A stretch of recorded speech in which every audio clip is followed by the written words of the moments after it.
Ya, saya lanjutkan dari 3 konsep itu, fertilitas, kelahiran, mortalitas kematian, migrasi, perpindahan. Kalau fertilitas yang kita sebut dengan kelahiran, semakin banyak fertilitas, maka akan semakin banyak jumlah penduduk. Makin banyak mortalitas atau banyak kematian, maka daerah itu akan berkurang penduduknya. Sementara kalau kita berbicara migrasi, itu ada 2. Yang pertama itu migrasi keluar. Kalau banyak migrasi atau banyak orang yang berpindah meninggalkan suatu daerah, maka daerah itu akan berkurang penduduknya.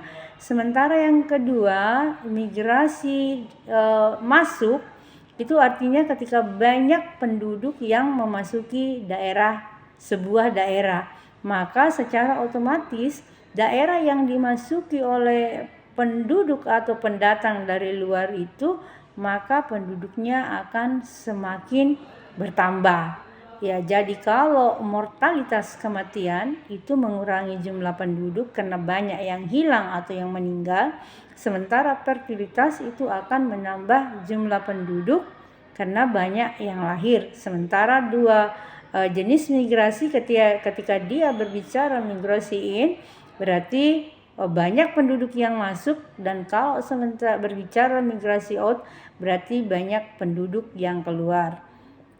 Yang diharapkan dalam sebuah pembangunan itu ketika jumlah penduduk itu seimbang dengan jumlah pangan. Kenapa? Karena kalau banyak penduduk sementara makanan tidak bertambah, itulah yang menghasilkan kemiskinan atau ketidaksejahteraan. Sementara kalau sebuah daerah banyak makanan dan kurang penduduknya, maka daerah itu akan sejahtera karena banyak makanan, sementara yang mau makan itu berkurang.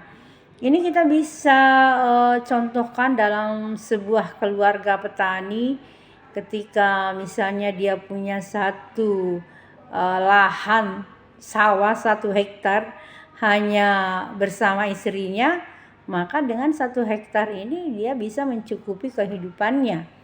Tetapi ketika lahan petani ini tidak bertambah, hanya 1 hektar, sementara dia mempunyai 6 anak, maka bisa menjadikan keluarga ini dalam ketidaksejahteraan.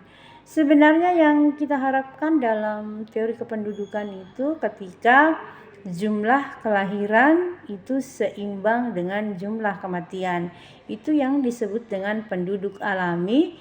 Jika kematian seimbang dengan kelahiran atau kelahiran seimbang dengan kematian. Tetapi di mana ada daerah yang bisa misalnya 1000 penduduk tahun ini yang lahir, maka tahun ini juga penduduk yang mati harus 1000. Ya, karena ini berkaitan dengan moral. Tidak mungkin kita mewujudkan penduduk alami yang menginginkan adanya keseimbangan antara jumlah yang meninggal dengan yang dilahirkan. Jadi itu tidak mungkin.